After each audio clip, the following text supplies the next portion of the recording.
All right, so after Justin's presentation, we will take 5, and then coming back to the last one. In between, you can probably just go back because I've been changing my scores, like especially like the dress code. So far, I haven't seen anyone. So we're giving something very neutral, right? And for like sensory appeal, number 8. If you have 2, I will give you 2 points. If you have 3, I will give you 3. And this is very concrete, so I will come back and talk about it.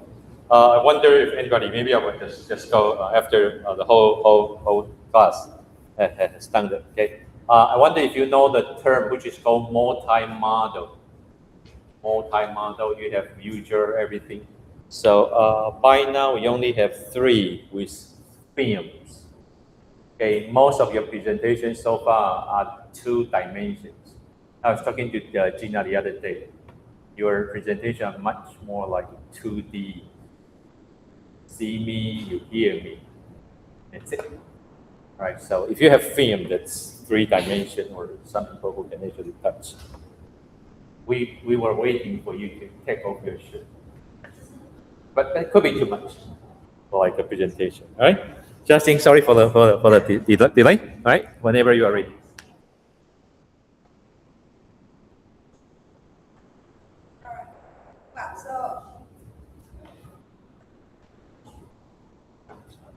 You can use a new one. Maybe. Okay.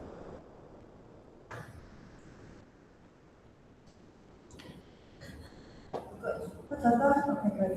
So first of all, I want you to listen to the following audio real quick and try to guess what sport it is real quick. Okay?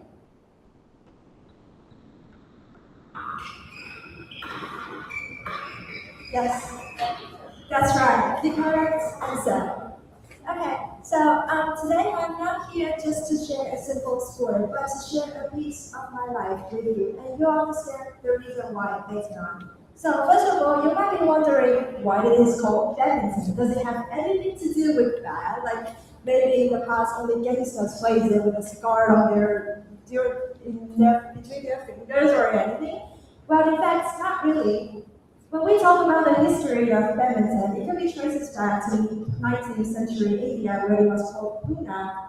And then we have the British officers who fell in love with the sport and then brought it all the way back to the UK. And it somehow became a hit at the Badminton House in 1873. This is basically the brief background of badminton, the sport.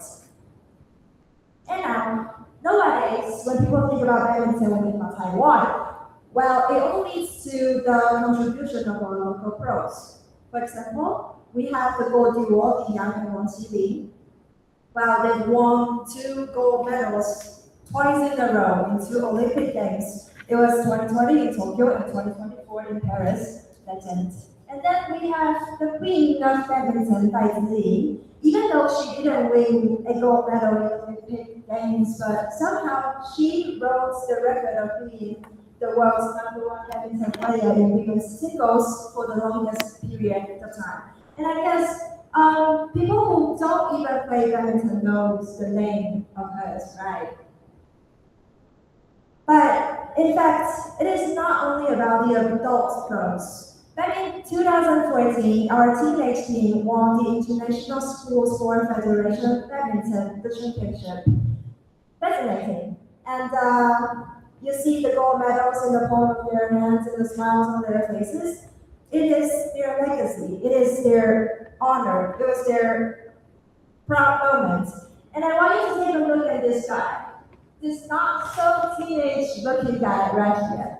As you might be guessing, yes, this is the head coach. But he also happens to be my dad. That's why I said earlier I'm sharing a piece of my life with y'all because this is my dad. Okay? Yeah, and growing up, I've seen him push the young talents, the young athletes to their limits. And another very precious record is right here. You see the name? What is the name? Can you see? We mentioned her name before. Yeah. And see the name right here? This is my dad's name. Yes, he used to be tennis coach back in her early age. That's the piece of my life.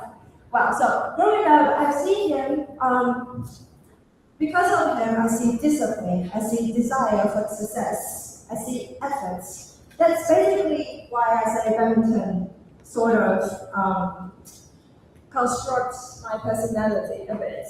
And this is also him, by the way. Cute. Okay.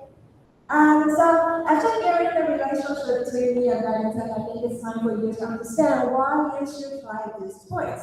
First of all, it's accessibility. You don't need no fancy court, just a racket, a shuttlecock, and a friend that you can enjoy the fun of it.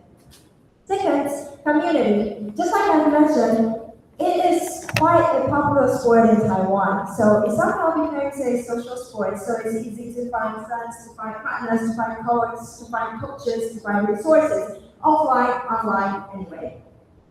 And then the third one is its flexibility. Sometimes you might want some chill workout with your friends, just enjoying your life, enjoying your time together. And sometimes you want some high energy game to release the stress of your life. Badminton, you can do both. And now, we'll go back to the control. Let's talk about marketing strategy.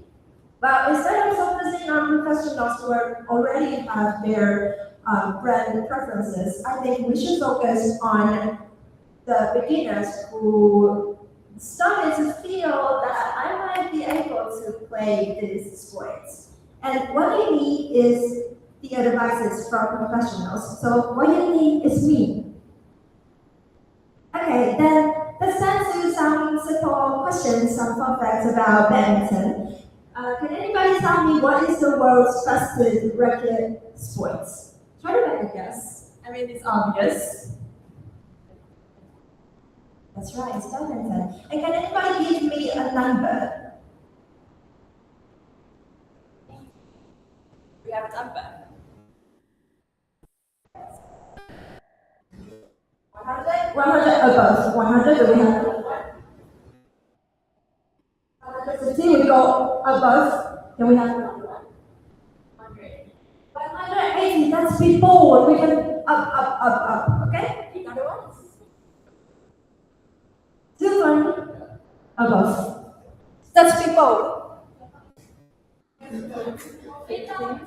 250? I said we can guess the highest score. I'm getting close, we're getting closer. 150. I'm sorry, here I don't hear my perfectly, so because it is sort of intimidating. The answer is 565 kilometers per hour. It is faster even than the F1 car, so imagine getting hit by this ball. I don't want to experience it, really. And the record was written by an Indian player back in 2023. Legend again. So, well, I started playing this sport since I was like 9 years old in the elementary school. And I really have to say, I used to dream about being a pro, but a serious knee injury stopped me from chasing this dream.